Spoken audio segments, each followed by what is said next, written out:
मुख्यमंत्री आज और कल दिल्ली में मुख्य सचिवों के दूसरे राष्ट्रीय सम्मेलन की अध्यक्षता करेंगे।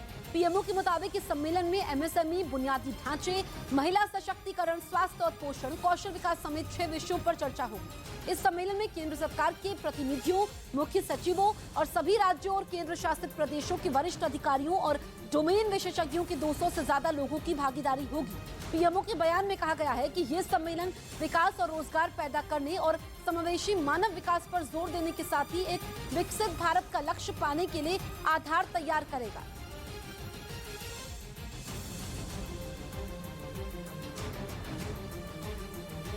उधर जैन समुदाय के तीर्थ स्थान श्री सम्मेद शिखर जी की पवित्रता बरकरार रखने के लिए केंद्र ने झारखंड सरकार को निर्देश दिए और कहा कि हर हाल में इस तीर्थ स्थल की पवित्रता बनाए रखी जाए। केंद्र ने श्री सम्मेद शिखर जी के आसपास तेज आवाज में लाउडस्पीकर बजाने पर भी रोक लगाने को कहा।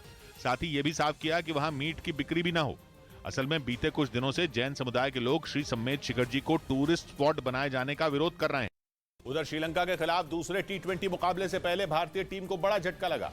घुटने में चोट लगने की वजह से संजू सैमसन को बाकी बची टी20 सीरीज से बाहर कर दिया गया। यानी अब वो श्रीलंका के खिलाफ सीरीज के बाकी बचे मैचों में नहीं नजर आएंगे। मुंबई के वानखेड़े स्टेडियम में श्रीलंका के खिलाफ टी20 सीरीज के पहले मुकाबले में फील्डिंग के दौरान संजू सैमसन के बाएं घुटने में चोट लग गई थी। इस बीच खबर है कि अमेरिका के कैलिफोर्निया में बने ट्विटर के मुख्यालय में अब वहां के कर्मचारियों को अपने साथ दफ्तर में टॉयलेट पेपर लेकर आना पड़ रहा है। और ऐसा इसलिए क्योंकि इलॉन मस्क ने ट्विटर कंपनी के खर्च में कटौती कर दी। न्यूयॉर्क टाइम्स के मुताबिक ट्विटर दफ्तर में ज्यादा वेतन की मांग करने वाले सफाई कर्मचारियों को मस्क ने निकाल दिया। यही वजह रही कि अब वहां काम करने वाले कर्मचारियों को अपने साथ टॉयलेट पेपर भी लेकर आना पड़ रहा है।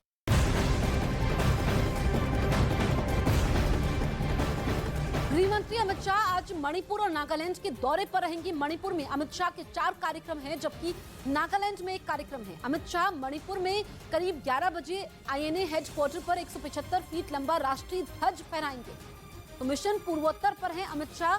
मणिपुर और नागालैंड दौरे पर अमित शाह हैं और आज वो कई कार्यक्रमों में शिरकत करने वाले हैं। इधर राजस्थान में गहलोत गुट ने इशारा कर दिया कि वो विधानसभा चुनाव में आला कमान का फैसला नहीं मानेंगे और गहलोत के चेहरे पर ही चुनाव लड़ेंगे। यानी विधानसभा चुनाव में कांग्रेस की गुटबाजी बीजेपी को बैठे बिठाए फायदा दिला सकती है, क्योंकि गहलोत गुट कांग्रेस आला कमान की बातों को काटने पर उतारू है। दौसा में भारत जोड़ो यात्रा के दौरान जयराम रमेश ने कहा था कि इस बार कांग्रेस किसी चेहरे के नहीं बल्कि संगठन के दम पर चुनाव लड़ेगी। लेकिन गहलोत गुट के प्रमुख नेता संजय लोढ़ा ने नेतृत्व को गहलोत के चेहरे पर चुनाव लड़ने का सुझाव दे डाला कि अशोक गहलोत का चेहरा आगे रखकर ही उनको चुनाव लड़ना चाहिए।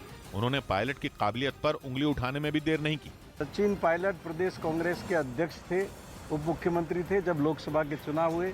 नतीजे क्या है आपको पता है। यानी राजस्थान में कांग्रेस हाईकमान का अलग सुर है और गहलोत गुट का अलग, जो सत्ता में वापसी की कोशिश में जुटी बीजेपी के लिए गुड न्यूज है, क्योंकि राजस्थान में कांग्रेस का संगठन मजबूत करने पर किसी का ध्यान ही नहीं दिख रहा। सारा फोकस सीएम के चेहरे पर लग रहा है।